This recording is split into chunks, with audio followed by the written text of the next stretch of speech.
За та бүхний орой амгалан айлтгах. Өнөөдөр 6 дугаар сарын 4-ний өдөр байгаа. Ээлжит одоо 4.18-ыг та бүхэнд хүргэе. За 67 дахь дугаар нь та бүхэнд хүрж байгаамаа. За их хурал дээр болж байгаа үйл явдлыг та бүхэн харж байгаа учраас өнөөдөртөө би тэр тухай ярих боллоо. Сая 2-3 хоногийн өмнө хуучин сангийн сайд нар уулзсан. Бараг 10-аад сангийн сайд ирсэн. За тэгээс тэнд бид нар улсын төсөв мөнгөний тухай ярьсан, саналаа солилцсон. Тэгээ манай Ахмад одоо сангийн сайд Бямбажаагаа бол Алтуйг чи одоо их хурал дээр энэ оюу толгойн тухай юм ярихгүй байна. Олон нийтэд бас зөв ойлголт өгөх ёстой.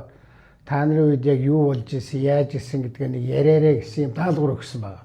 За тэгээ би өнөөдрийн энэ 4.18-ийн энэ оюу толгойн асуудалд тэр дотор манай засгийн газрын үед одоо ямар арга хэмжээ авах гэж оролдож байсан тухай товчхон хэлэх гэж байгаа.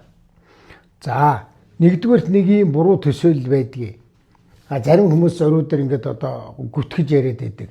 Алтуйгийн засгийн газар гарч ирээд оюу толгойг зогсооцсон гэдэг. Тэгэхээр зогсоогоогүй гэдгийг би одоо бас нэгдүгээрт хэлье. Хоёрдугаарт нь тэр байтугай манай засгийн газрын үед 13 оны 7 сарын 9-ний өдөр оюу толгой хамгийн анхныхаа зэсийнхээ баяжмлыг одоо гадагшаага гаргах, гадаад руу гаргах болоод тэр арга хэмжээнд нь би очиж оролцож исэн. Хамгийн анх 13 оны 7 сард бол 576 тонн зэсийн баяжмлыг дааны 16 цуваа машинд одоо ингээд ачаад ингээд хөдлөгсөн энэ арга хэмжээнд оролцож исэн. Тэгэхээр би нэгдүгээр худлын юм яриад идэг гүтгэд идэг нөхдүүд хэлж байгаа. Ер нь оюу толгойн гэрээ хэрэгтэй байсан. Гадаадын хөрөнгө оруулалт хэрэгтэй байсан. Энэ анхны энэ хийгдсэн зүйлүүдийг бол буруу шахахгүй байгаа. Би тэр үед ч бас тэргүй чадар сайдраа ажиллаж байсан. Харамсалтай нь бид нар энд хэрвээ алдаа оноо гарсан бол засаад явах байсан. За манай засгийн газрын үед би 2012 оны 8 сарын 9-нд 20-доор ингээд засгийн газар байгуулагдаад тэгэл 10 сарын 25-нд ерөнхий сайдын захирамж гаргасан. За ер нь одоо энэ оюу толгойн гэрээ маань юу болоод байгаа юм бэ? Монголын талд маань ер нь бас жоохон хохиролтой зүйлүүд байна. Тэгэхээр гадаадын хөрөнгө оруулалт зөв, оюу толгой зөв, хөрөнгө оруулалт нь зүйтэй зүйл байна. Тэгвэл манай талд ашиг муутай юмнууд хийгдээд байна. Тэгэхээр энийг засах, залруулах ямар арга байна гэдэг ингээд хамгийн анх одоо энэ ерөнхий сайдын захирамж гэдэг нь бол Алтуйгийн гаргасан гар үсгт захирамж, миний гар үсгт гаргаж байгаа. Ерөнхий сайд Алтуйг гэдэг. За энэ ямар агуулгатай ингээ гарч ирсэн гэхлээр оюу толгойн ордыг ашиглах хөрөнгө оруулалтын гэрээнд өөрчлөлт оруулах талаар тэгээд нөгөө талтаа гэрээ хэлэлцээр гэрээнд өөрчлөлт оруулна гэсэн. За энэ бол ер нь энийг бол маш их эсэргүүцсэн, нөгөө талд ч эсэргүүцсэн, нөгөө талд ажилладаг манай хүмүүс ч эсэргүүцсэн. Гэрээнд өөрчлөлт оруулна гэдэг чинь үгүй харилцан ашигтай байя. Тэгэхээр энэ манай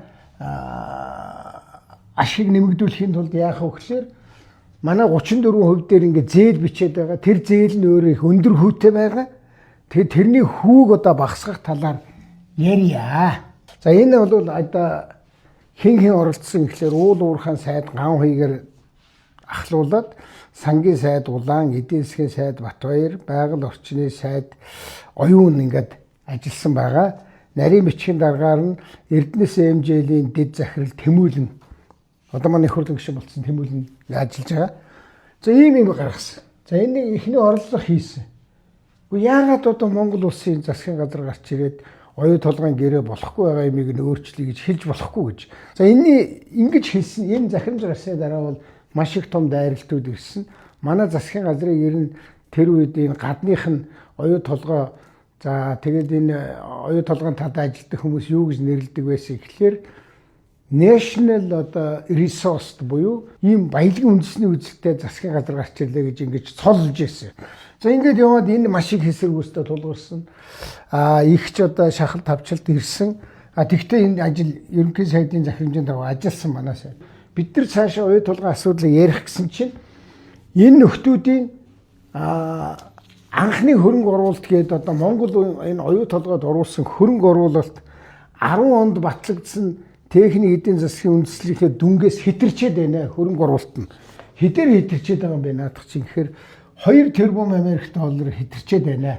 Тэгэхээр энэ дээр одоо ерөөсөө за ерөнхий сайд биш 3 сайдын тушаал гаргая гээд ингээд манай 3 сайд шадар сайд Тэрвэш Давг, Уул Уурхай сайд Ган Хуйг, сангийн сайд Улаан 3 ингээд хамтарсан тушаал гаргаад одоо энэ оюу тулгын 10 оноос хойш оруулчихсан хөрөнгө оруулалт яагаад 2 тэрбум Америк доллар хэтэрчээд байгаа юм бэ? Энэ чинь манай дээр дахиад өөрөө болоод үчигдэнэ. Тэгэхээр энэ хэтрэлтийг шалгая.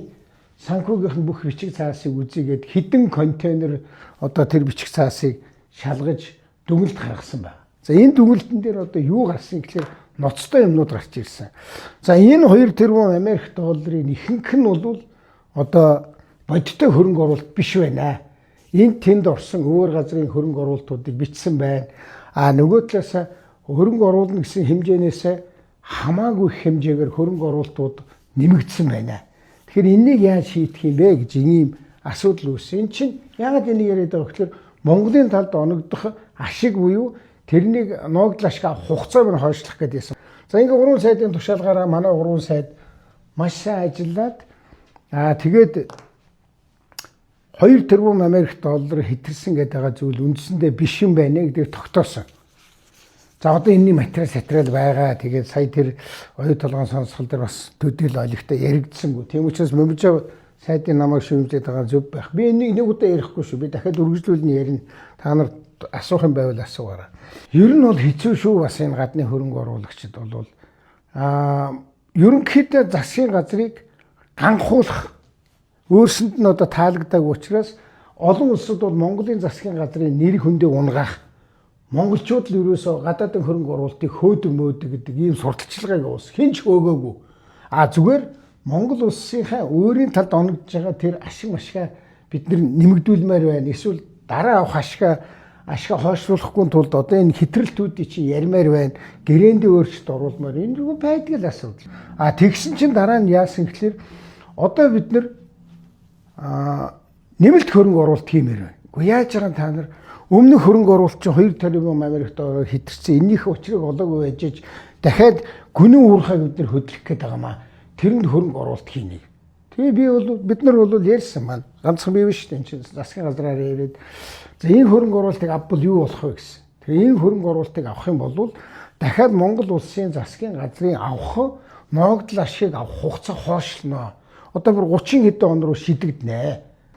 Тэрний нь одоо сүүлд нь сайхан бэлгийн засгийн газрын дубан гэрээ хийсэн. Хөрөнгө оруулалт нь дахиад 2 тэрбум орчим Америк доллараар нэмэгдсэн. Тэгэхээр энийг шийдээгүй байж энэ дараачийн юмыг хийхээр манай өөр улам нэмэгдэнэ гэж бид нар жаахан төдгөлж байсан. Гэтэл тэрнийг дубаад очоод энэ 2 тэрбум Америк долларын хэтрэлтийг хүлээн зөвшөөрсөн. Гэдэг чинь манай өрийг нэмэгдүүлсэн гэсэн үг. Бид нар бас чардатлаа ажилласан. 14 оны ингээд 8 сард 14 оны 11 сарын 5-нд би огцорч байгаа. Тэгэхээр энэ 3 сарын өмнө 10 сая доллар гаргаад ерөөсөө манайхын оюу толгой дээр ингээ манай хүч тамир сулдаад байна. Эдгээр чи ястай дэлхийн хамгийн том санхүүгийн байгууллага, хамгийн мундаг хуулийн байгууллагуудыг аваад учраас бид нар бас гадаадаас эсвэл одоо дотоодынхоо одоо сайн санхүүгийн мэдлэгтэй хүмүүс, хуулийн мэдлэгтэй хүмүүсийг авч ажилуулъя. Энэ дээр одоо манай хүч чадлыг нэмээд өгөөч гэдэг. Ингээд 14 оны 8 сард бид нар бүр засгийн газрын тогтоол гаргаад оюу толгой төслийн санхүүжилтийн хүрээнд шаардлагатай зардлыг шийдвэрлэгээд 10 орчим сая долларыг гаргая. Ингээд одоо бид нар бас зөвлөх мөвлөхүүдээ нэмж аваад өшөө ингээд энэ өөрийнхөө ашиг орлогыг нэмэгдүүлэх, өөрийнхөө нуугдал ашиг авах хугацаагаа наашлуулах тал дээр ажиллая гэж. Товчхондоо хэлэхэд бол манай засгийн газар Монгол улсад ашиггүй болоод байсан юмнуудыг өөрчилё. Энэ хүүгийн асуудал. Одоо өнөөдөр ингэж яриад байгаа шүү дээ. Өдөрт 15 тэрбум төгрөгийн өрөнд ороод байгаа. Сая тэгээд баахан сонсгол хийлээ. Баахан ярьлаа. Их хурл тогтоол гаргалаа. Тэгээ хэрэгжиж байгаа юм байгаа мó байхгүй.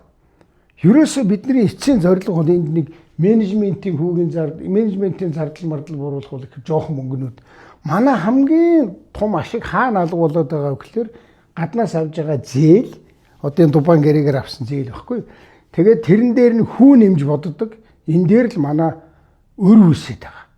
Өр үсэт байгаа. Тэгэхээр энийгээ бид нэр одоо зайлшгүй ярилцаж хамгийн түрүү шийдэх асуудал болвол энэ хүүгийн өрний асуудал, гадаадаас аваад байгаа банк санхүүгийн байгууллагуудаас аваад байгаа тэр зээлийн хүүгийн асуудлыг шийдэх ёстой. Ер нь одоо манайхны яриад байгаа нэг үг бол үнэн. Эдгээр маань хөрөнгө оруулалт хийгээд ингээ явлаа гэж бодсон чинь зүгээр л энэ санхүүгийн схемээр бидний ашигыг бол аваад байгаа. Тэгэхээр энийг өөрчлөх ёстой. За энийг л одоо нэн тэргуунд өөрчлөх явдал бол үе үеийн одоо манай засгийн газруудын хамгийн чухал алхам шүү гэдгийг хэлье. За ингээд өнөөдөртөө завсарлаа.